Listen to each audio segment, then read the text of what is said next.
السلام علیکم to all, دس از ثنا احمد۔ امید ہے آپ سب لوگ خیریت سے ہوں گے۔ الحمدللہ آپ لوگ کی دعاؤں سے میں بھی خیریت کے ساتھ ہوں اور ایک اور ڈیلی بلاگ کے ساتھ حاضر خدمت کی۔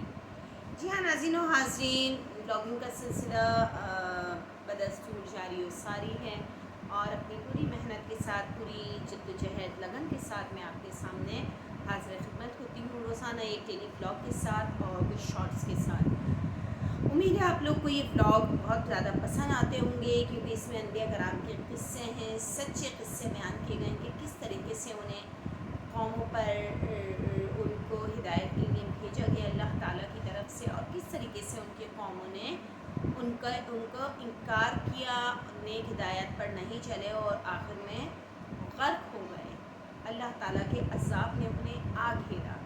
مختلف قوموں پر مختلف قسم کے عذاب نازل کیے گئے تھے، اور اللہ تعالیٰ کے بہت برگزیدہ بندے، بہت برگزیدہ ہستی ہیں حضرت نوح علیہ السلام۔ جی ہاں، اور حضرت نوح علیہ السلام، نوح کہلانے کا مطلب بھی یہ ہے کہ آپ اللہ تعالیٰ کے سامنے بے حد روتے تھے، بے حد روتے تھے، اللہ تعالیٰ کی بہت زیادہ حمد و ثنا کرتے تھے، اس وجہ سے آپ کا نام نوح رکھا۔ اچھا، حضرت نوح علیہ السلام جو تھے وہ ان کی جو قوم تھی، ان کی قوم کا نام تھا بنو راسب۔ جی ہاں، وہ بنو راسب قوم میں ان کی ہدایت کے لیے اللہ تعالیٰ کی طرف سے نبی بنا کر بھیجے گئے، لیکن افسوس ان کی قوم نے آپ کی ایک نہ سنی اور یہ قوم بھی غرق ہو گئی۔ طوفان نے ان کو آ گھیرا اور اس میں مکمل طور پر غرق ہو گئے، سوائے ان لوگوں کے جو ایمان لائے تھے اور نیک عمل کرتے رہے تھے۔ تو اللہ تعالیٰ نے ان کو بچا کر باقی تمام لوگوں کو غرق کر دیا، کفار کو غرق کر دیا۔ کس طریقے سے ہوا، کیا قصہ ہوتا ہے، کیا کہانی ہے، تو آئیے سبق کا آغاز کرتے ہیں حسب معمول اللہ تعالیٰ کی حمد و ثنا سے، اور پھر اپنے قصے کو ہم آگے بیان کریں گے کہ بے شک تمام تعریف اللہ تعالیٰ کے لیے ہیں جو مالک سارے جہاں والوں کا، روز جزا کا مالک۔ ہم تیری ہی عبادت کرتے ہیں اور تجھ سے ہی مدد چاہتے ہیں۔ ہم کو سیدھا راستہ چلا، راستہ ان کا جن پر انعام کیا، نہ کہ ان کا جن پر غضب ہوا، اور نہ بہکے ان کا۔ الہی قبول فرما، آمین ثم آمین۔ تو آئیے یہاں میں آپ کو حضرت نوح علیہ السلام کا قصہ بیان کروں گی کہ کس طریقے سے وہ اپنی قوم میں آئے اور ان کی قوم کس چیز کی بت پرستش کرتی تھی، اور کس طریقے سے اس قوم پر اللہ کا عذاب نازل ہوا۔ تو وقتاً فوقتاً یہ آپ کے سامنے میں گزار کرتی رہوں گی، تو امید ہے آپ ضرور اس بلاگ کو بہت توجہ کے ساتھ سنیں گے اور پھر اپنے حلقہ احباب میں بھی اس کا تذکرہ ضرور کریں گے، تاکہ آپ کو زندگی بھر کے لیے اثر ہو جائیں، اور اپنے بچوں کے سامنے بالخصوص آج کی جو نیو جنریشن ہے ان کو ان تمام واقعات کے بارے میں کوئی علم نہیں ہوتا، کیونکہ 24 گھنٹے ہر وقت موبائل میں مصروف رہتے ہیں بچے، تو انہیں ان تمام قصوں کا، ان تمام تاریخی واقعات کا علم ہونا چاہیے، انہیں آگاہی دلانی ہے، اور وہ ہمارا فرض ہے کہ ہم اپنی اولاد کو ان کے سامنے بیٹھ کر یہ قصے پڑھا کریں، کیونکہ پہلے کے دور کہ مطلب ہمارے ماں باپ کو لے لیں، ہمارے نانی نانا دادی دادا وغیرہ، تو یہ لوگ کیا کرتے تھے، ہمیں ایسے قصے بتاتے تھے، ایک حلقہ بنا دیتے تھے بچوں کا، ہم سب اس میں بیٹھ جاتے تھے اور پھر ہمیں ایسے قصے سناتے تھے۔ ہمیں یاد ہے ہمارے دادا بہت زیادہ سناتے تھے، اور اسی طریقے سے ہمارے والد صاحب، ان کو بھی ماشاءاللہ بہت زیادہ معلومات تھی، اور وہ ہمیں ان تمام باتوں کے متعلق بتاتے رہتے تھے۔ لیکن آج کے دور میں اپنی مثال پیش کروں، ہمارے بچے ساتھ بیٹھتے نہیں ہیں کہ یہ سنیں، یہ سب باتیں سنیں، تو اس لیے برائے مہربانی اپنے بچوں کے سامنے ضرور انبیاء اولیاء کرام کے قصے بیان کیا کریں، تاکہ ان میں کچھ موٹیویشن آئے، کچھ اسلام کو پھیلانے کی ترغیب آئے، اور کچھ دین کی باتیں ان کے گوش گزار ہو جائیں۔ تو یہاں حضرت نوح علیہ السلام کا قصہ بیان کروں گی کہ نوح کہلانے کی وجہ یہ بتائی جاتی ہے کہ آپ اللہ کے سامنے بے حد روتے تھے. آپ کو آدم اصغر، آدم ثانی اور اب ثانی بھی کہتے ہیں. روایات کے مطابق آپ کے اور حضرت آدم علیہ السلام کے درمیان 13 صدیوں کا زمانہ تھا.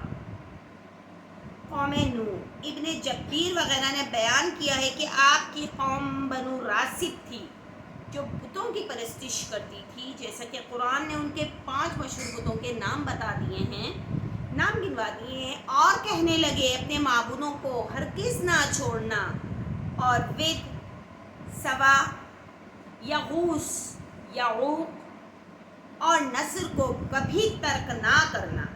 یہ سورہ نوح کی آیت نمبر 23 میں ہے. بنو راسب بت پرستی، میں خواری، گناہوں، بے حیائیوں اور کھیل تماشوں میں غرق رہتے تھے. اللہ کی اطاعت سے لاپرواہ، ہر وقت اس کی ناراضگی کی فکر میں لگے رہتے تھے، ناراضگی کے کاموں میں لگے رہتے تھے کہ کس طریقے سے اللہ کو ناراض کیا جائے. نیکی کی فہمائش کرنے والا اور برائیوں سے منع کرنے والا کوئی نہ تھا. رب تعالیٰ نے بندوں پر رحم کرتے ہوئے، جی ہاں، اللہ تعالیٰ اپنے بندوں پر بے حد رحم کرتا ہے. اللہ تعالیٰ بندوں پر رحم مختلف طریقوں سے کرتا ہے. دیکھیں اب یہاں کیا اللہ تعالیٰ نے اس قوم پر رحم کرنے کے لیے اپنا رحم بندوں پر کرتے ہوئے اور انہیں دوبارہ راہ حق پر لانے کے لیے حضرت نوح علیہ السلام کو ان میں مابعوث فرمایا. قوم نوح سب سے پہلی بت پرست قوم تھی. اللہ نے حضرت آدم علیہ السلام کو خلافت عرضی سونپ کر انہیں توحید اور دین کے اصولوں کی تعلیم عنایت کی. آپ نے توحید کی یہ تعلیم اپنی اولاد کو دی جو نسل در نسل قوم نوح تک باقی رہی. حضرت آدم علیہ السلام سے لے کر حضرت نوح علیہ السلام تک ان کی نسل در نسل یہ تعلیم جاری و ساری رہی. پھر شدہ لوگ سیدھے دین کو ترک کر کے بتوں کو پوجنا کرنے لگے. سب سے پہلے قوم نوح کے بت پرستی کرنے کی تائید صحیح ابن حبان کی اس روایت سے بھی ہوتی ہے کہ ایک آدمی نے سوال کیا، یا رسول اللہ صلی اللہ علیہ وسلم، کیا حضرت آدم علیہ السلام نبی تھے؟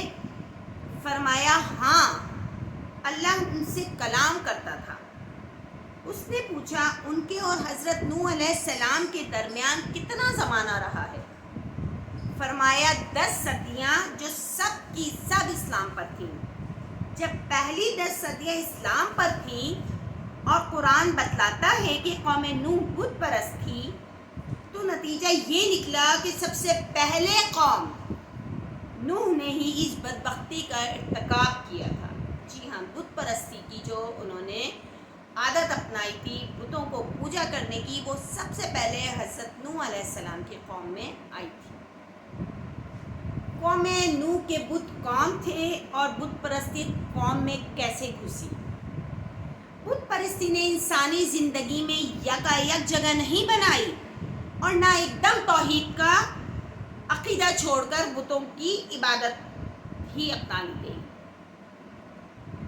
بلکہ انسان رفتہ رفتہ اللہ کی یاد سے غافل ہوتا ہے، ہٹتا ہے اور ہوتے ہوتے اللہ کو بالکل چھوڑ کر غیروں کے آگے سر بسجود رہتا ہے، سر ٹیکنے لگتا ہے.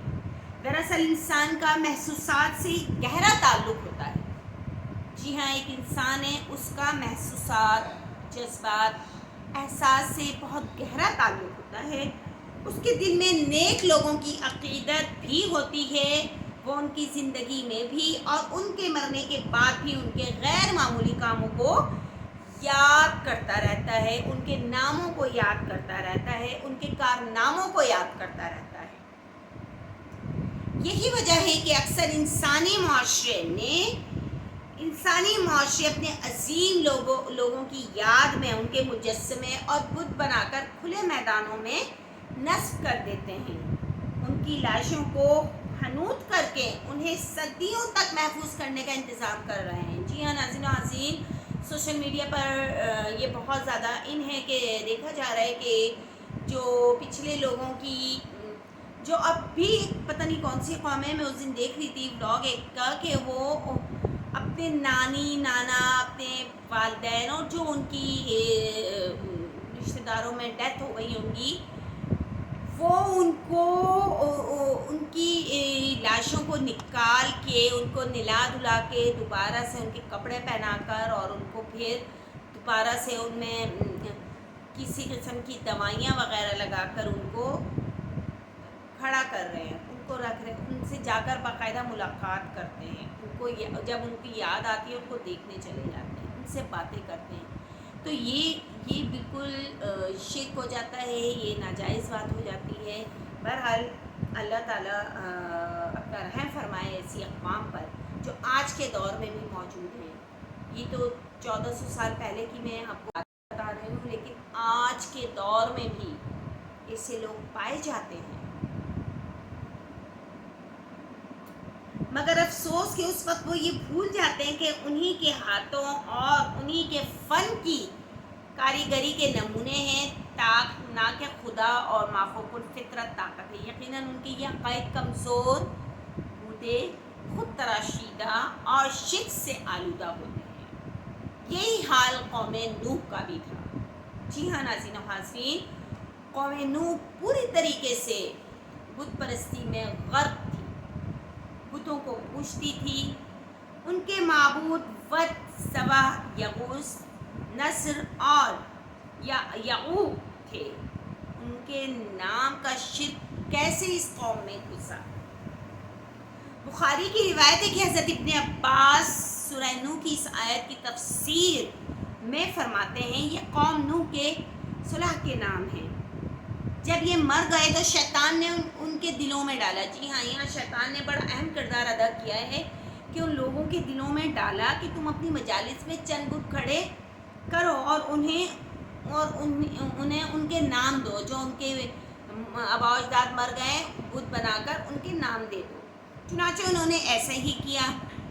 البتہ بھی ان بتوں کی پوجا نہیں کرتے تھے، خالی ان کے مجسمے، ان کی مورتیاں بنا کے انہوں نے رکھ لی تھی. پھر جب یہ لوگ گزر گئے، جب یہ لوگ بھی چلے گئے، یہ ایک صدی بھی نکل گئی، یہ ایک دور بھی نکل گیا اور علم بھی اٹھ اور مٹ گیا، تو وہ انہی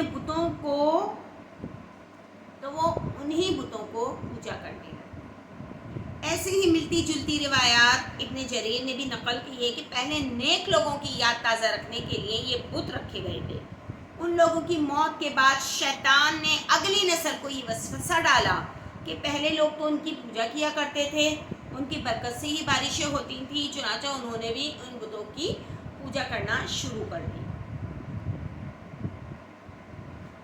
ابن ابی حاتم نے ابو مطہر سے نقل کیا ہے کہ ابو جعفر باقر نماز پڑھ رہا تھا کہ لوگ یزید بن محلب کا ذکر کرنے لگے. نماز سے فارغ ہونے کے بعد باقر نے کہا یزید اس سرزمین پر مارا گیا تھا جہاں سب سے پہلے غیر اللہ کی عبادت ہوئی تھی. ود ایک نیک اور لوگوں میں محبوب شخص تھا. اس کی وفات کے بعد لوگوں نے ارض بابل میں اس کی قبر پر بیٹھنا شروع کر دیا اور رونے لگے.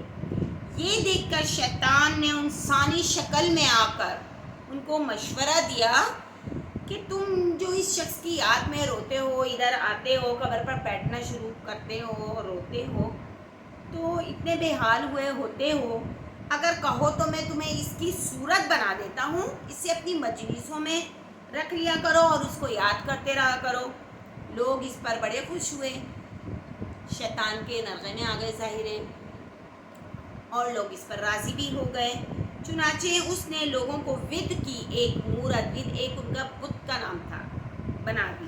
پھر جب دیکھا کہ یہ لوگ مجالس میں اس کو بہت یاد کرتے ہیں، روتے ہیں، مشورہ دیا کہ میں ہر ایک کے گھر میں یہ بت بنا کر دے دوں گا، تو آپ لوگوں کو مجلسوں میں جانے کی بھی ضرورت نہیں، اپنے ہی گھر میں بیٹھ کر روتے رہو اور اس کو پوجتے رہو. لوگوں نے اس بات کی بھی تائید کی اور پسند کیا، اور شیطان نے ہر گھر کے لیے الگ الگ مورتی بنا دی. لیکن ہوتے ہوتے اگلی نسلوں نے بجائے وت کو یاد کرنے کے اس کی مورتی کی پوجا شروع کر دی. نہ کہ وہ اس بندے کو، جو ایک نیک بندہ تھا، اس کو یاد کرتے ہیں، کیونکہ وت اس کا نام تھا. انہوں نے جو وہ مورتی بنائی تھی نا، شیطان نے انسانی شکل میں آ کر وہ اس کی عبادت کرنے لگے، اس کو ہی پوجنے لگے. اور یہ ود ہی تھا جو سب سے پہلے غیر اللہ میں سے پوجا گیا۔ اس قصے سے یہ بات یوں آیا ہوئی کہ بت پرستی کا قوم میں گھسنا صدیوں پر محیط ہے کہ شیطان انسانی شکل میں انسانی طبیعتوں پر رفتہ رفتہ محنت کرتا ہے۔ جی ہاں، شیطان بڑی آہستہ آہستہ کر کے انسان کو ڈستا ہے، کیونکہ اس نے تو اللہ تعالیٰ سے وعدہ لیا ہوا ہے نا۔ اس نے کہا ہے کہ مجھے مہلت دیں، رہتی دنیا تک میں آپ کے نیک بندے کو برخلاؤں گا، وسوسہ ڈالوں گا اور وہ میری بات میں آ جائے گا۔ اللہ تعالیٰ نے بھی اس کو چیلنج کیا کہ جو میرا نیک بندہ ہوگا نا وہ تیری باتوں میں نہیں آئے گا، تجھ پر لعنت ملامت ہی ہوتی رہے گی۔ لیکن آج اگر ہم اپنی زندگی پر نظر ڈالتے ہیں تو ہم دیکھتے ہیں کہ واقعی یہاں شیطان اپنے کاموں میں کامیاب ہے۔ چاہے ناظرین و حاضرین، نماز سے دوری، والدین کی نافرمانی، قرآن کی تلاوت سے دوری، نماز، روزہ، زکوٰۃ، حج سے دوری، پڑوسیوں کے حقوق، والدین کے حقوق، ماں باپ کے حقوق، رشتہ داروں کے حقوق، ان تمام حقوق سے دوری، تو یہ شیطان اپنا کام بھرپور طریقے سے انجام دے رہا ہے، ہمیں پتہ ہی نہیں چلو، بڑی آہستہ آہستہ طریقے سے، ایک دم یکایک نہیں ڈال دیتا ہے شیطان انسان کے دل میں، بڑا آہستہ آہستہ ہمیں منہ پہ لے کر آتا ہے۔ تو خیر یہاں یہ بات کہ سب سے پہلے حضرت نوح علیہ السلام کی بت جو تھی، وہ قوم جو تھی بت پرست قوم تھی۔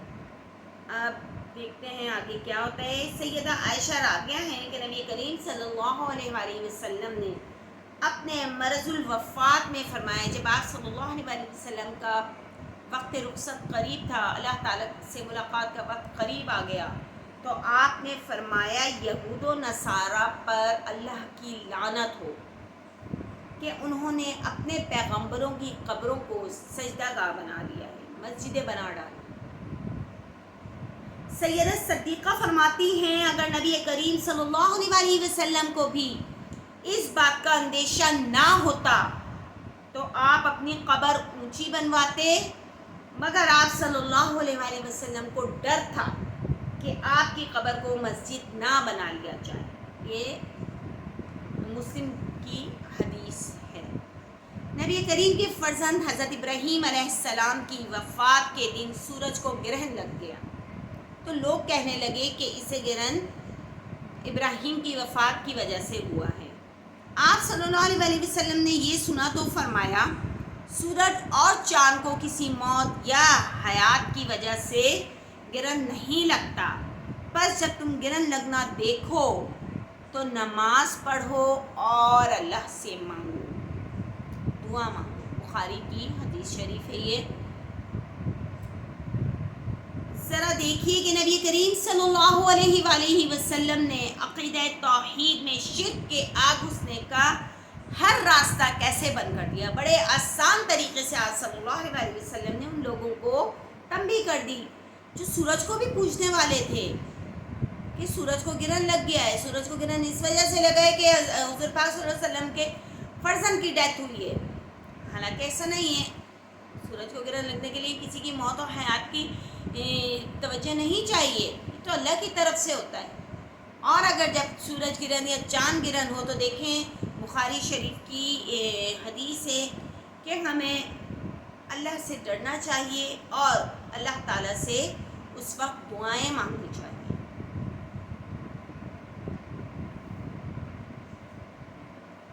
سیدنا نوح علیہ السلام کی رسالت۔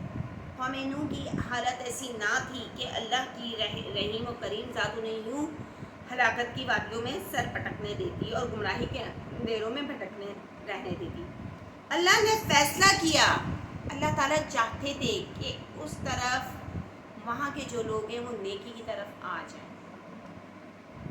یہی سوچ کر اللہ پاک نے حضرت نوح علیہ السلام کو مابعوث فرمایا ان لوگوں پر، اور وہاں آپ کو لوگوں کو ہدایت کے لیے کہ وہ ایک اللہ کی عبادت کریں، آپ کو وہاں پیغمبر بھیجا جائے۔ اللہ تعالیٰ نے یہ فیصلہ کیا جو ان پر راہ حق کو واضح کر دے تاکہ ان کے پاس پھر حجت نہ رہے۔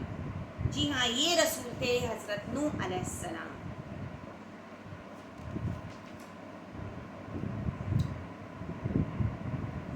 اور سب سے پہلے ہمیشہ حضرت نوح علیہ السلام کا ذکر آتا ہے، جہاں بھی پیغمبروں کا اور قوموں کا ذکر آتا ہے، قوموں کی طرف بھیجنے کا ذکر آتا ہے، تو سب سے پہلے حضرت نوح علیہ السلام کا ذکر آتا ہے۔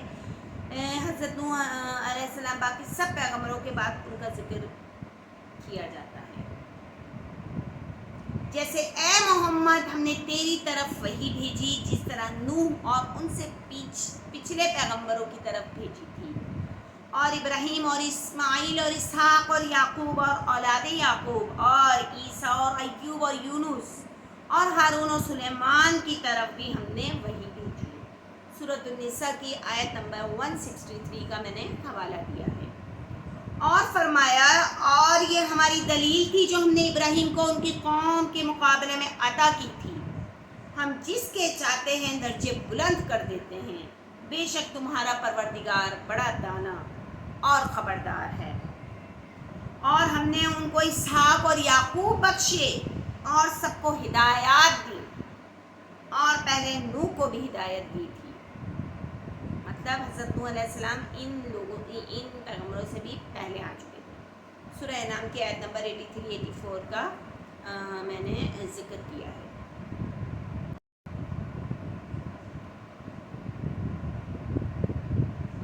اور یاد تو کرو جب اس نے تم کو قوم نوح کے بعد سردار بنایا اور تمہیں پھیلاؤ زیادہ دیا۔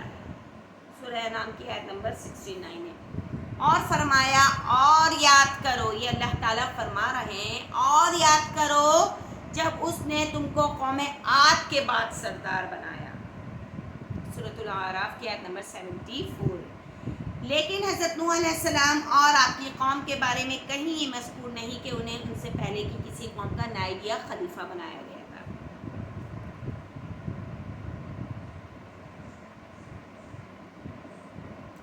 قرآن کریم بتلاتا ہے کہ قوم نوح سے پہلے سب ایک ملت تھے، اور قرآن کریم نے حضرت ادریس علیہ السلام کے بارے میں یہ ذکر نہیں کیا کہ انہوں نے قوم سے بتوں کی پرستی چھوڑ دینے کو کہا، جس سے صاف طور پر یہ معلوم ہوتا ہے کہ قوم ادریس بت پرست نہ تھی، اور حضرت ادریس علیہ السلام اس زمانے میں مابعوث ہوئے تھے جب ساری انسانیت ایک ملت تھی، جیسے کہ پچھلے صفحات میں بھی میں نے بتایا کہ حضرت ابن عباس رضی اللہ تعالیٰ عنہ کی روایت کے حوالے سے بھی بیان کیا جا چکا ہے کہ حضرت آدم علیہ السلام اور حضرت نوح علیہ السلام کے درمیان تقریباً 13 صدیوں کا فرق ہے، 13 صدیاں بیچ میں ہیں۔ اتنے طویل زمانے میں سب کے سب لوگ اسلام پر تھے۔ یہی وجہ ہے کہ آپ سے پہلے کسی نبی کو رسالت دے کر بھیجنے کی ضرورت ہی پیش نہ آئی تھی۔ میں یہاں حضرت نوح علیہ السلام کی قوم، چنانچہ حضرت نوح علیہ السلام نے قوم سے فرمایا، اور اگر تم نے منہ پھیر لیا تو تم جانتے ہو کہ میں نے تم سے کچھ معاوضہ نہیں مانگا، میرا معاوضہ تو اللہ کے ذمہ ہے، اور مجھے حکم ہوا ہے کہ میں مسلمان بن کر رہوں۔ سبحان اللہ۔ یہاں حضرت نوح علیہ السلام نے اپنی قوم کو مخاطب کر کے فرمایا کہ اے میری قوم، ایک اللہ سے ڈرو، میں تمہیں اس سے ڈرانے کا کوئی معاوضہ نہیں لے رہا، میرا معاوضہ تو میرا رب تعالیٰ مجھے عطا کر دے گا، اور مجھے حکم ہوا ہے کہ میں مسلمان بن کر رہوں۔ سورہ یونس کی آیت نمبر 72 ہے۔ اور سیدنا ابراہیم علیہ السلام بھی مسلمانوں میں سے تھے۔ جب ان سے پروردگار نے کہا کہ اسلام لے آؤ تو انہوں نے عرض کیا کہ میں رب العالمین کا فرما بردار یعنی مسلمان بنتا ہوں۔ سبحان اللہ۔ اور آپ کی اولاد بھی مسلمان تھی، اور اللہ کی تجلی سے بے ہوش ہونے کے بعد حضرت موسیٰ علیہ السلام جب ہوش میں آئے تو کہا، تیری ذات پاک ہے اور میں تیرے حضور میں توبہ کرتا ہوں، اور میں ایمان لانے والوں میں سب سے پہلا ہوں۔ یہاں مسلمانوں کا معنی نسبتی ہے، نہ کہ مطلق کہ میں اس قوم میں سب سے پہلے مسلمان ہوں۔ اگر یہ مطلب دیا جائے گا کہ واقعی سب سے پہلے مسلمان حضرت موسیٰ علیہ السلام ہی ہیں، تو آپ سے پہلے تمام پیغمبروں کے اسلام و ایمان کو آپ سے پہلے وجود میں آنے سے نکالنا پڑے گا، اور ظاہر ہے کہ یہ بات قرآن کریم کے بالکل منافی ہے، مخالف ہے۔ لہٰذا اس بحث و مباحثے سے ہٹ کر ہم حضرت نوح علیہ السلام کی قوم کے بارے میں بیان کریں گے کہ کس طریقے سے انہوں نے ان کو اللہ کا عذاب سے ڈرایا۔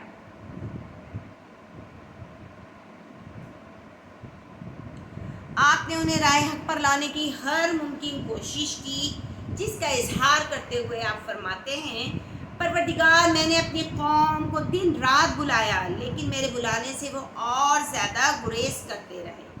جب میں نے ان کو بلایا توبہ کریں اور تو ان کو معاف کرے، تو انہوں نے اپنے کانوں میں انگلیاں دے دی اور چہروں پر کپڑے ڈال دیے اور اڑ گئے اور اکڑ بیٹھے۔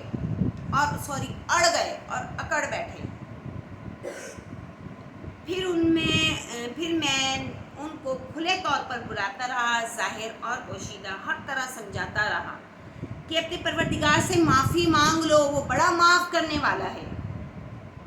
آپ نے اپنی قوم سے وعدہ کیا کہ اگر وہ توبہ کرتے ہیں اور نیکی پر آتے ہیں تو اللہ انہیں بے شمار نعمتوں سے نوازے گا۔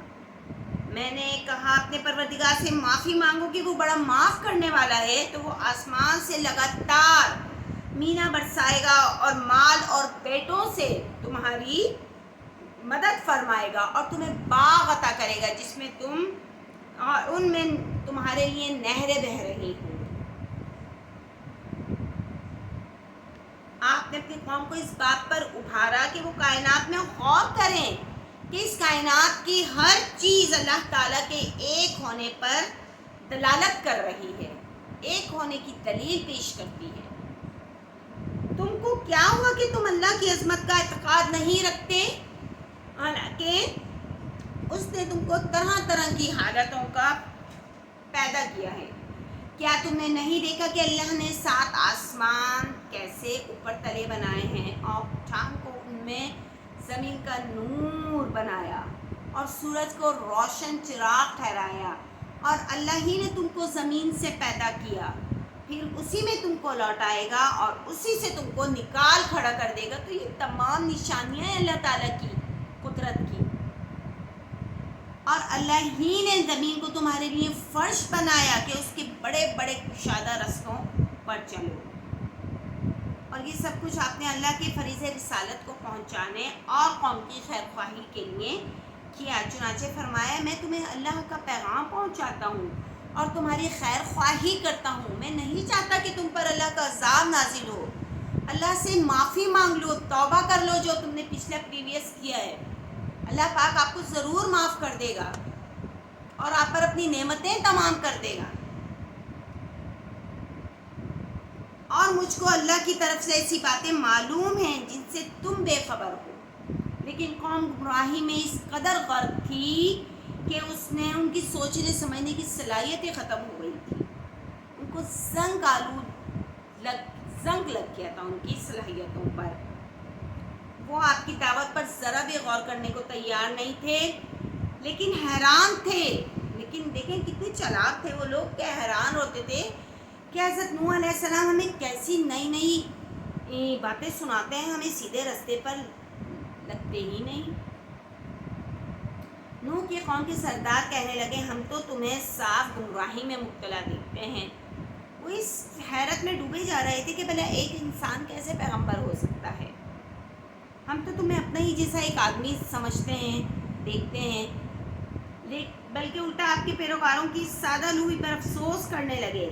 ہمیں تو یہی نظر آتا ہے کہ تیرے پیروکار وہی لوگ ہوئے ہیں جو ہم میں ادنا درجے کے ہیں، اور وہ بھی ظاہری رائے سے، نہ کہ خوب غور کر کے آپ کے پیروں ہوئے ہیں۔ چنانچہ اگر وہ غور سے کام لیتے ہو تو وہ آپ کی پیروی ہرگز نہ کرتے جیسے ہم نہیں کر رہے، اور ہم تم میں اپنے اوپر کسی طرح کی فضیلت کو نہیں دیکھتے بلکہ تمہیں جھوٹا خیال کرتے ہیں۔ مگر یہ ساری بہانے بازی اور کٹ ہنشتی سوائے ایمان لانے سے انکار کے اور کچھ نہ تھی، ورنہ وہ اللہ کے دین کی دعوت ایسی نہ تھی جس کے اختیار کرنے کے لیے لوگوں کے مختلف طبقات ہوں۔ چنانچہ اے قوم مجھ میں کسی طرح کی گمراہی نہیں، بلکہ میں خدائے رب العالمین کا پیغمبر ہوں۔ اور فرمایا اے قوم دیکھو تو اگر میں اپنے پروردگار کی طرف سے روشن دلیل رکھتا ہوں اور اس نے مجھے اپنے ہاتھ سے رحمت بخشی ہے جس کی حقیقت تم سے پوشیدہ رکھی گئی ہے، تو کیا ہم اس کے لیے تمہیں مجبور کر سکتے ہیں اور تم ہو کہ اس سے ناخوش ہو رہے ہو؟ اور اے قوم، میں اس نصیحت کے بدلے تم سے کچھ مال و زر نہیں مانگتا، میرا صلہ تو اللہ کے ذمہ ہے۔ اللہ تعالیٰ مجھے میرا جو ذمہ لگا ہے اس کا مجھے صلہ اللہ دے گا، میں تم سے کسی خیر خواہی کا مددگار کا طالب نہیں۔ اگر آپ کی قوم کے لوگ آپ کو پکڑتے اور طرح طرح تک کے آپ کے اوپر تشدد کرتے، آپ کا گلا بھی گھونٹنے کی کوشش کرتے جس سے آپ ہوش ہو جاتے، اور پھر جب آپ ہوش میں آتے تو کہتے اے اللہ انہیں معاف کر دے، یہ نادان ہیں، یہ جانتے نہیں۔ دیکھیے ایک پیغمبر پھر اپنی قوم کو راہ راست پر لانے کے لیے اللہ تعالیٰ سے ان کے لیے توبہ کرتا ہے، اللہ تعالیٰ سے ان کے لیے مانگتا ہے کہ اللہ پاک ان کو معاف کر دے، میں معافی مانگتا ہوں ان کی طرف سے، یہ بہت قوم گمراہی میں جا رہی ہے، یہ صحیح نہیں جانتے۔ لیکن افسوس اس باز و نصیحت اور شفقت و مہربانی کے مقابلے میں ان کی جہالت بڑھنے لگی اور کہنے لگے اے نوح، قوم کہنے لگی، قوم نوح، اے نوح، حضرت نوح علیہ السلام کو مخاطب کر کے، اگر تم باز نہ آئے تو سنسار کر دیے جاؤ گے، ہم تمہیں مار دیں گے پتھروں سے، سنسار مطلب چھوٹے چھوٹے پتھروں سے ان کو مارنا۔ اور کہا اے نوح، تم نے ہم سے جھگڑا کیا اور بہت زیادہ کیا، لیکن اگر سچے ہو تو جس چیز سے ہمیں ڈراتے ہو وہ ہم پر لا نازل کرو۔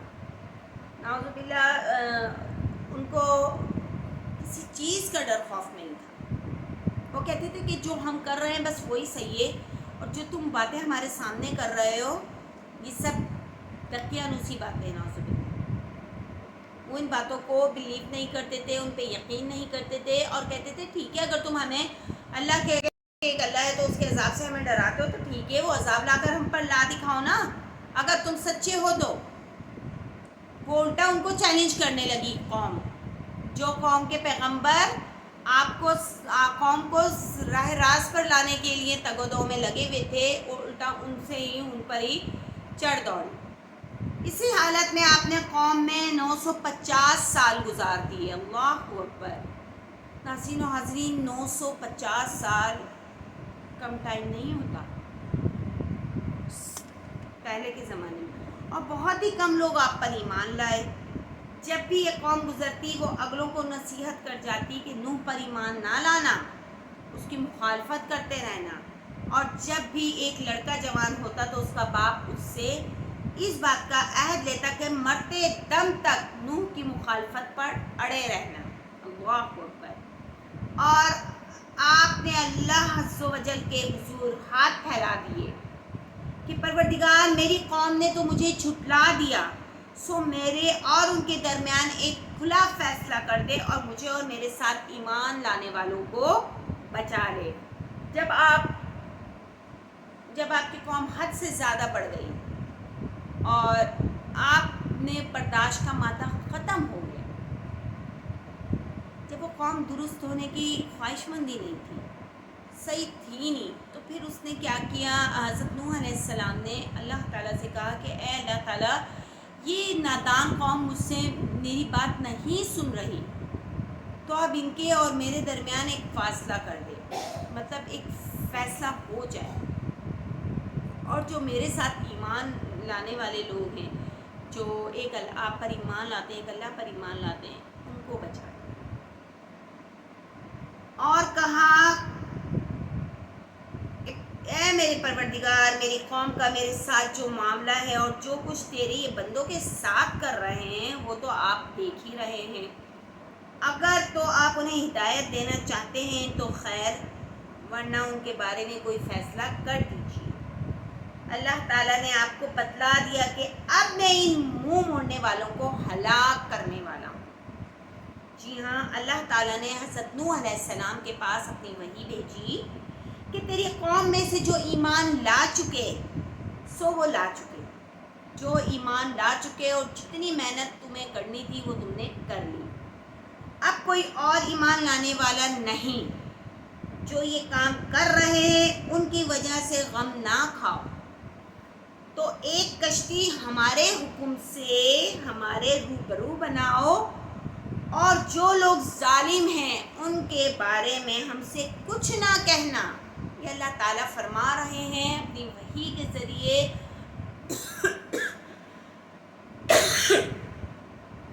حضرت نوح علیہ السلام سے، اور یہ لوگ جو ظالم ہیں ان کے بارے میں ہم سے سوال جواب نہیں کرنا، کیونکہ اب ہم ان کو ضرور غرق کر دیں گے، یہ غرق کر دیے جائیں گے۔ اللہ تعالیٰ نے پہلے ہی فرما دیا۔ چنانچہ آپ نے اللہ کے حکم سے کشتی بنانی شروع کر دی، اور جب بھی ان قوم کے سردار آپ کے پاس سے گزرتے، آپ کشتی بنانے میں مصروف تھے، تو بڑے تمسخر کرتے، مذاق اڑاتے تھے، کہتے تھے کہ اگر تم ہم سے مذاق کرتے ہو تو جس طرح تم ہم سے مذاق کرتے ہو ہم بھی تم سے مذاق کریں گے، اور تم کو جلد معلوم ہو جائے گا کہ کس پر عذاب آتا ہے جو اسے رسوا کرے گا، اور کس پر ہمیشہ کا عذاب نازل ہوتا ہے۔ سورہ ہود کی آیت نمبر 38-39 ہے۔ اور وہ لوگ بطور استہزیہ یہ کہتے، اے نوح، کیا پیغمبری کے بعد اب نجاری شروع کر دی ہے؟ خیر، کشتی تیار ہو گئی، اور اللہ نے حکم دیا کہ ایمان لانے والوں کو لے کر کشتی میں سوار ہو جائیے کہ اب ان پر طوفان کا عذاب آنے والا ہے۔ قرآن کریم میں ہے، یہاں تک کہ جب ہمارا حکم آ پہنچا اور تنوع جوش مارنے لگا تو ہم نے نوح کو حکم دیا کہ ہر قسم کے جانداروں میں سے جوڑا یعنی 2 جانور، ایک نر اور ایک مادہ لے لو، اور جس شخص کی نسبت حکم ہو چکا ہے کہ ہلاک ہو جائے گا اس کو چھوڑ کر اپنے گھر والوں کو جو ایمان لا چکے ہیں۔ جی ہاں، یہاں اللہ تعالیٰ نے ایک بات مینشن کر دی تھی حضرت نوح علیہ السلام کو، آگے چل کر آپ کو معلوم ہوگا کہ کس طریقے سے حضرت نوح علیہ السلام نے اللہ تعالیٰ سے شکوہ بھی کیا تھا ان باتوں کا کہ آپ نے کیوں نہیں میرے لوگوں پر مہربانی کی۔ خیر، یہ میں آگے آپ کو بتاؤں گی ورنہ سسپینس ختم ہو جائے گا، کہ اللہ تعالیٰ نے حکم دے دیا تھا کہ اس کشتی میں سوار ہو جاؤ سوائے ان لوگوں کے ساتھ جو ایمان لائے ہیں، ان کے ساتھ سوار ہو جاؤ، باقی لوگوں کی فکر چھوڑ دو، ان کو میں غرق کر دوں گا، ان کو طوفان آ گھیرے گا۔ طوفان کا عذاب بھیج دیا اللہ تعالیٰ نے، اور جو تمہارے گھر والوں میں سے ایمان لا چکا ہے اس کو شامل کر لو اپنے ساتھ، باقیوں کی میں حامی و ناصر ہوں۔ چنانچہ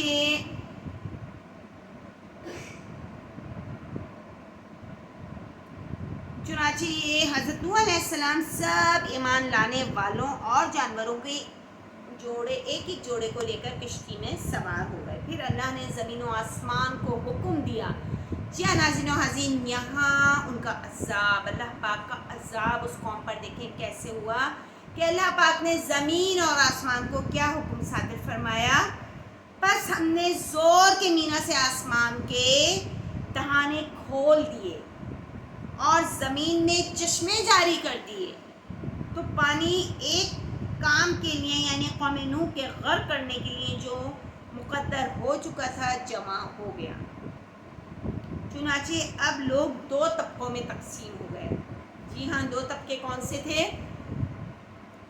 نمبر 1 تو وہ تھا جو اللہ کے دین کی دعوت قبول کر کے ایمان لانے والے تھے، یہ کشتی میں سوار تھے جو نجات پا گئے، اور حضرت نوح علیہ السلام نمبر 2 حضرت نوح علیہ السلام کی دعوت کو حماقت سے ٹھکرانے والے، یہ طوفان کی موجوں کی نظر ہو کر تباہ و برباد ہو گئے۔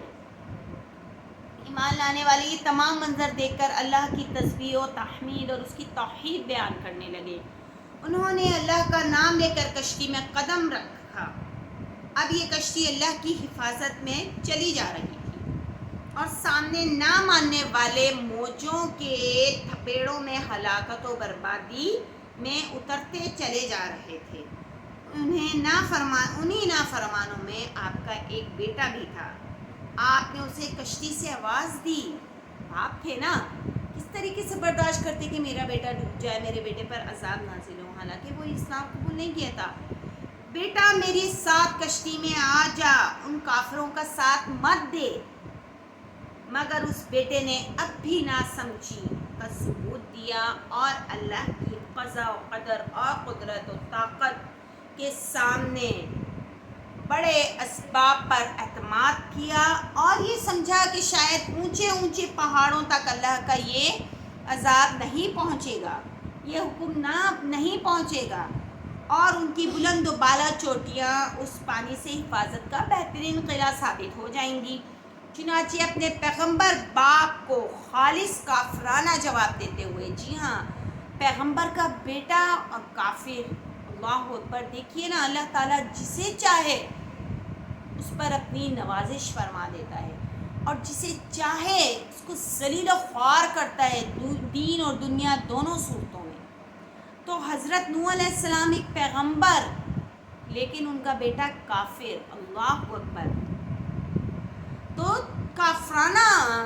خالص کافرانہ لہجے میں اس نے اپنے باپ کو مخاطب کیا اور کہا، میں ابھی پہاڑ سے جا لگوں گا، وہ مجھے اس پانی سے بچا لے گا۔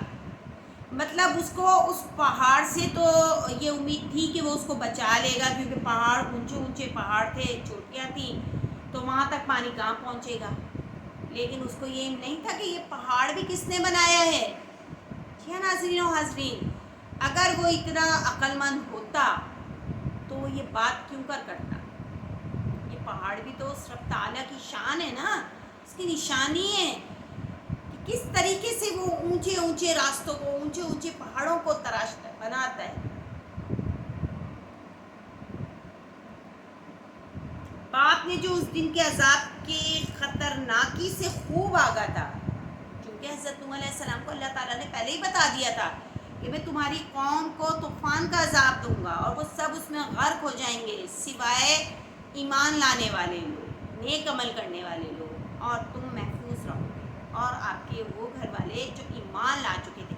اللہ تعالیٰ نے یہ بات خاص طور پہ مینشن کی تھی کہ آپ کے گھر والے جو ایمان لا چکے ہیں۔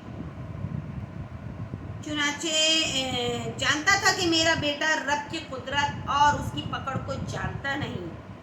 یہ جواب دیا، آج اللہ کے عذاب سے کوئی بچانے والا نہیں اور نہ کوئی بچ سکتا ہے مگر جس پر اللہ تعالیٰ رحم کر دے۔ جی ہاں، اللہ کی لاٹھی بے آواز ہے۔ اللہ تعالیٰ جسے چاہے اپنی رحمت سے نواز دیتا ہے، اس پر رحم کی بارش کرتا ہے، اور جسے چاہے اسے نیست و نابود کرنے میں ایک لمحہ نہیں لگتا، تو کن کہتا ہے اور فیکون ہو جاتا ہے۔ پھر اس نافرمان بیٹے کا وہی انجام ہوا جو نافرمانوں کا ہوا کرتا ہے کہ اتنے میں ان دونوں کے درمیان ایک لہر حائل ہوئی اور وہ ڈوب کر مر گیا، اور اللہ نے کشتی اور کشتی والوں کو اپنے حفظ و امان میں رکھا۔ اب وہ کشتی اللہ کی حفاظت میں بہے چلے جا رہی تھی، اور کافر سب کے سب ڈوب کر ہلاک ہو گئے۔ کافروں کو اللہ کی طرف سے یوں ہی سزا ملتی ہے، یہ ہلاک ہونے والے قیامت تک کے لوگوں کے لیے عبرت بن گئے۔ اللہ نے حضرت نوح علیہ السلام کے ساتھ اہل ایمان کو اس عذاب سے بچایا، تو وہ لوگ بے اختیار کہنے لگے، جی ہاں، جو لوگ ایمان لے آئے تھے، نیک عمل کر رہے تھے، جو آپ کے ساتھ کشتی میں محفوظ تھے اور اللہ پاک نے ان کو محفوظ رکھا تھا، سب تعریفیں اللہ ہی کو سزاوار ہیں، جس نے ہم کو ظالم لوگوں سے نجات بخشی۔ اور اے پروردگار، ہم کو مبارک جگہ اتاریو، اور تو سب سے بہتر اتارنے والا ہے۔ سورۃ المومنون کا آیت نمبر 28-29 کا ترجمہ بیان کیا ہے میں نے۔ اللہ کی قدرت کے جس پانی نے نافرمانوں کو ہلاک کیا، اسی نے اہل ایمان کو نجات دی۔ کیونکہ فاعل حقیقی تو اللہ ہے، نہ کہ یہ مظاہر، کیونکہ ان سب مظاہر کے پیچھے قدرت و تدبیر تو اللہ تعالیٰ ہی کی ہے۔ چنانچہ اب زمین کو دوبارہ حکم ہوا، اے زمین اپنا پانی پی جا، اے آسمان برسنا تھم جا۔ پھر پانی سارے کے سارا زمین میں جذب ہو گیا۔ سورہ ہود کی آیت نمبر 44 میں آپ اس کا ترجمہ دیکھ سکتے ہیں۔ اور کام تمام کر دیا گیا، اور کشتی کوہ جودی پر جا ٹھہری، اور کہہ دیا گیا کہ بے انصافوں پر اللہ کی لعنت۔ یہ بھی سورہ ہود کی آیت نمبر 44 ہی کا ترجمہ ہے۔ کوہ جودی جو تھی وہ ایک دریائے دجلہ کی شرقی جانب موصل کی ایک تحصیل میں واقع ہے۔ متعدد لوگوں نے، علماء نے یہ بات لکھی ہے کہ جب یہ لوگ کشتی سے اترے تو وہ 10 محرم کا دن تھا۔ نبی کریم صلی اللہ علیہ وسلم یہود کی ایک جماعت کے پاس سے گزرے جنہوں نے عاشورے کا روزہ رکھا ہوا تھا۔ آپ صلی اللہ علیہ وسلم نے دریافت فرمایا، یہ کیسا روزہ ہے؟ انہوں نے کہا، اسی دن اللہ نے موسیٰ اور بنی اسرائیل کو غرق ہونے سے بچایا، اور اسی دن فرعون غرق ہوا، اور اسی دن کشتی نوح جودی پر پہاڑ پر جا ٹھہری۔ پس موسیٰ اور نوح علیہ السلام نے اللہ کا شکر ادا کرنے کے لیے اس دن روزہ رکھا تھا، اس لیے ہم بھی رکھ رہے ہیں۔ تو نبی کریم صلی اللہ علیہ وآلہ وسلم نے فرمایا، میں موسیٰ کے زیادہ قریب ہوں، اور میں اس دن کے روزہ رکھنے کا زیادہ حقدار ہوں۔ اور صحابہ کرام کو ارشاد فرمایا، جو آج صبح روزے سے تھا یعنی ابھی تک بھوکا ہے وہ پورا روزہ رکھے، اور جس نے کچھ کھا لیا وہ باقی دن کا روزہ پورا کرے۔ آپ کشتی سے اترے اور عرض جزیرہ کی قرطی نام کی بستی میں جا ٹھہرے، اور وہاں سمانین کے نام سے ایک شہر تعمیر کیا، جسے آج سوق السمانین کہتے ہیں۔ یہ نام رکھنے کی وجہ یہ تھی کہ ان میں سے ہر شخص نے اپنا اپنا گھر بنایا تھا، اور ان کی تعداد 80 سمانین 80 کو کہتے ہیں تھی۔ اب بیٹے کے لیے سفارش دیکھیں، یہاں حضرت نوح علیہ السلام چونکہ باپ تھے، والد تھے، ان کا ایک بیٹا تھا جو کافر رہا، اس نے اسلام قبول نہیں کیا تھا، تو طوفان میں غرق ہونے سے پہلے آپ نے بیٹے کو بہت سمجھایا تھا۔ ایسا نہیں کہ آپ نے اس کو دین حق کی دعوت نہیں دی تھی۔ جب وہ نہ سمجھا تو آپ نے اللہ کے حضور اپنے بیٹے کی بھرپور سفارش بھی کی کہ یہ میرا بیٹا ہے اور میری اصل ہے، میری مطلب نسل کو آگے بڑھائے، اسے معاف کر دیجئے۔ اللہ نے صاف فرمایا کہ اس کے اعمال ناشائستہ ہیں، کہ آپ کا بیٹا کہلوانے کے لائق ہی نہیں ہے، قابل ہی نہیں ہے، اور دوبارہ اس کے بارے میں کوئی سوال بھی مت کیجیے گا۔ اللہ تعالیٰ نے حضرت نوح علیہ السلام کو تنبیہ کر دی، جس پر حضرت نوح علیہ السلام نے اللہ تعالیٰ سے توبہ و استغفار کی۔ یا ہم اس بات کے در پہ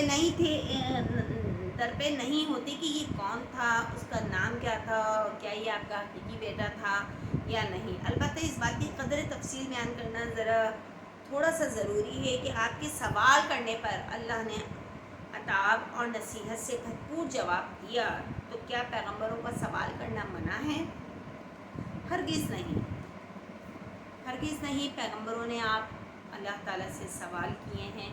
قرآن کریم پیغمبروں کی دعاؤں کے تذکروں سے بھرا پڑا ہے۔ حضرت زکریا علیہ السلام نے اللہ تعالیٰ سے اپنی اولاد نرینہ کے لیے دعا مانگی تھی، اور اللہ نے انہیں حضرت یحییٰ علیہ السلام کی صورت میں ایک بیٹا عطا کیا۔ حضرت ایوب علیہ السلام نے بیماری سے شفا مانگی تھی، اور اللہ تعالیٰ نے ان کو کوڑ جیسی بیماری سے شفا عطا فرمائی۔ تو حضرت موسیٰ علیہ السلام نے درخواست کی کہ میں آپ کو دیکھنا چاہتا ہوں، سوال کیا کہ میں اللہ آپ سے ملنا چاہتا ہوں، آپ کو دیکھنا چاہتا ہوں۔ اللہ نے دعا تو رد نہیں فرمائی، البتہ فرمایا کہ اس دنیا میں رب کی زیارت ناممکن ہے، اور جواب میں اللہ نے کوئی عطاب بھی نہیں فرمایا۔ بظاہر حضرت نوح علیہ السلام کے بیٹے کے لیے دعا اور سوال میں دوسرے پیغمبروں کے سوالوں میں کوئی فرق نہیں، تو پھر سیدنا حضرت نوح علیہ السلام پر عذاب کی وجہ کیا ہوئی؟ غور کرنے سے یہ بات، ان تمام اگر ہم باتوں کو مد نظر رکھیں، جو حضرت ایوب علیہ السلام کا ذکر ہے، حضرت زکریا علیہ السلام کا ہے، حضرت موسیٰ علیہ السلام نے درخواست کی تھی، اور حضرت نوح علیہ السلام کا، تو واضح ہو جاتی ہے کہ دوسرے پیغمبروں نے وہ دعائیں مانگی جن کو اللہ نے مباح کر رکھا تھا، اور ان کے سوالات دائرۂ اباحت سے باہر نہ تھے، جبکہ حضرت نوح علیہ السلام کا سوال دائرۂ اباحت سے باہر تھا، کیونکہ آپ نے اپنے بیٹے کی مغفرت کا سوال اللہ تعالیٰ کی اس واشگاف اعلان کے بعد کیا تھا۔ جی ہاں ناظرین، یہاں یہ بات دیکھیں کتنی کلیئر ہو جاتی ہے کہ اللہ تعالیٰ نے تو بہت پہلے ہی ان کو، حضرت نوح علیہ السلام کو بول دیا تھا نا کہ تو سب قسم کے حیوانات میں سے جوڑا یعنی ایک ایک نر ایک ایک مادہ، اور کشتی میں دو کشتیوں میں بٹھا دو، اور اپنے گھر والوں کو بھی،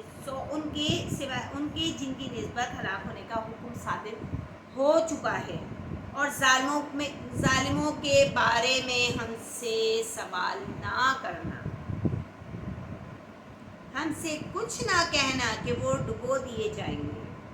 یہ بات تو اللہ تعالیٰ نے حضرت نوح علیہ السلام کو جب کشتی بنانے کا حکم دیا تھا جبھی فرما دیا تھا، اس کے باوجود حضرت نوح علیہ السلام نے اپنی بیٹے کی سفارش کی، تو یہاں پھر یہ آیات نازل ہوئی، اور آپ کے گھر والوں میں جس کی نسبت ہلاک ہونے کا حکم صادر ہو چکا تھا وہ کشتی میں سوار نہ ہوا، سو اس بات کی دلیل تھی کہ وہ کافر تھا بے شک، اور اللہ نے ایسے کافر ہی کی بابت سوال کرنے سے منع فرمایا تھا تاکہ ان کی بابت دل میں کوئی نرم جذبہ پیدا نہ ہو، کیونکہ اللہ جانتا تھا کہ یہ ایمان لانے والے نہیں۔ اس تناظر میں دیکھا جائے تو حضرت نوح علیہ السلام کا سوال دوسرے انبیاء کے سوال کی طرح نہ تھا، ایک باپ ہونے کی حیثیت سے آپ کے دل کا نرم ہو جانا جا بجا تھا، آپ کا اسے اپنے گھر کا فرد کہنا جا بجا، لیکن کیا اللہ ان سب باتوں سے بے خبر تھا؟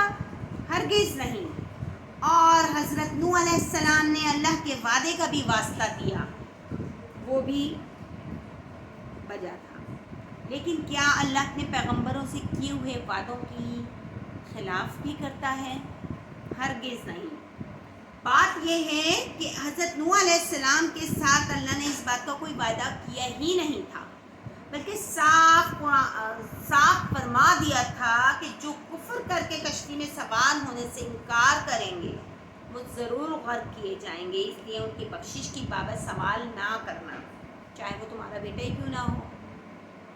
اس لیے اللہ نے فرمایا وہ تیرے اہل میں سے نہیں، اس کے اعمال غیر شائستہ ہیں۔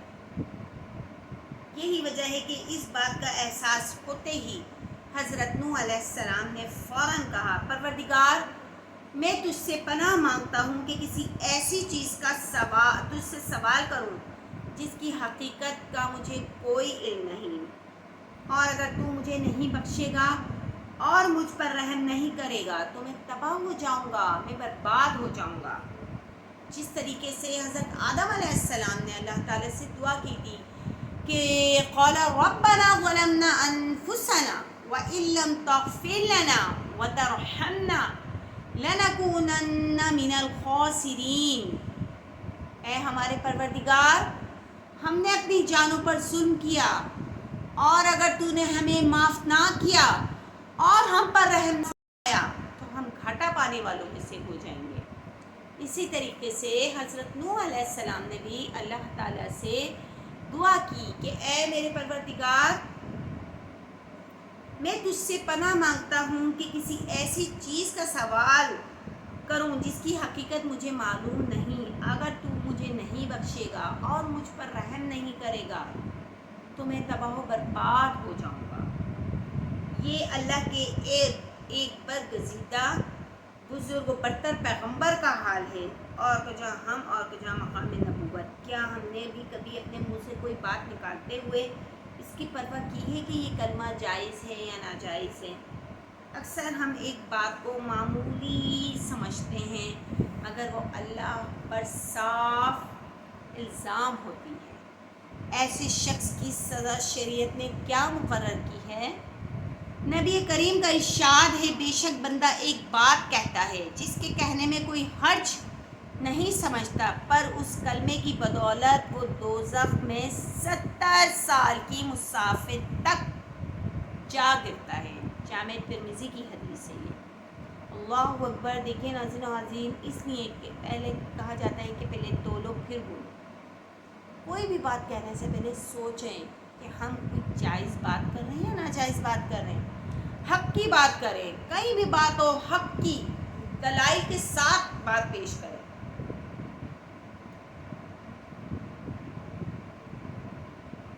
حضرت نوح علیہ السلام کی وفات اور وفات کے وقت بیٹوں کو وصیت آپ نے کیا کی؟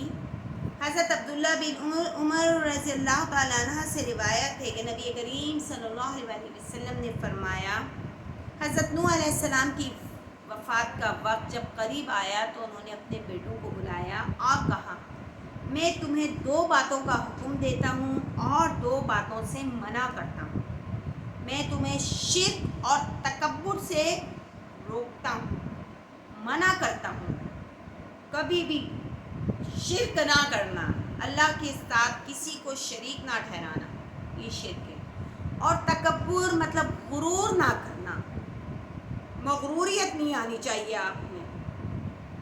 اور لا الہ کا حکم دیتا ہوں، بے شک 7 آسمان اور زمین ترازو کے ایک پلڑے میں رکھ دیں، اور یہ کلمہ لا الہ الا اللہ وہ ترازو کے دوسرے پلڑے میں رکھیں گے تو یہ والا پلڑا اوپر ہو جائے گا،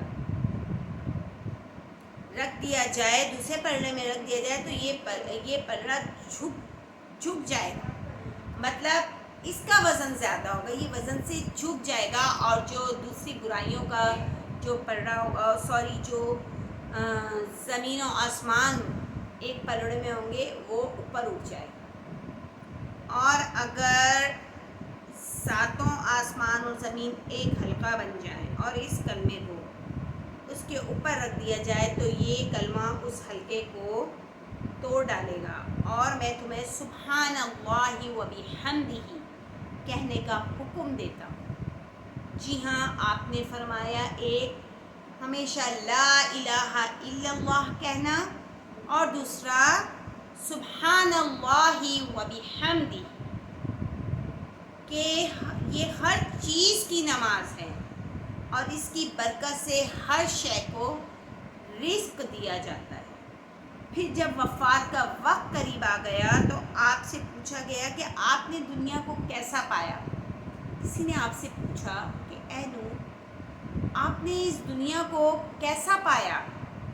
آپ نے فرمایا کہ ایک ایسا کمرے کی طرح کہ جس کے 2 دروازے ہیں، ایک سے میں داخل ہوا اور دوسرے سے میں نکل گیا۔ سبحان اللہ۔ یہاں دیکھیے حضرت نوح علیہ السلام کتنے اللہ تعالیٰ کے عبادت گزار پیغمبر تھے۔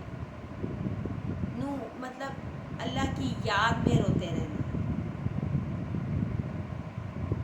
اور آپ نے ایک اللہ سے سوال کر لیا تھا جس کا آپ کو بہت رنج بھی تھا کہ میرے بیٹے کو، ظاہر ایک باپ تھے، آپ کو اپنی اولاد سے بہت محبت تھی، چنانچہ آپ نے اللہ تعالیٰ سے یہی پوچھا کہ میرے بھی بیٹے کو آپ معاف کر دیتے، لیکن آپ اللہ تعالیٰ نے تو بہت پہلے ہی انہیں کہہ دیا تھا کہ جو کافر ہوگا وہ اب دوبارہ اسلام کی طرف نہیں آئے گا، اس کو تو غرق ہی ہونا ہے، وہ چاہے ان کا بیٹا ہو، وہ چاہے آپ کی فیملی کا ممبر ہو یا کوئی بھی ہو۔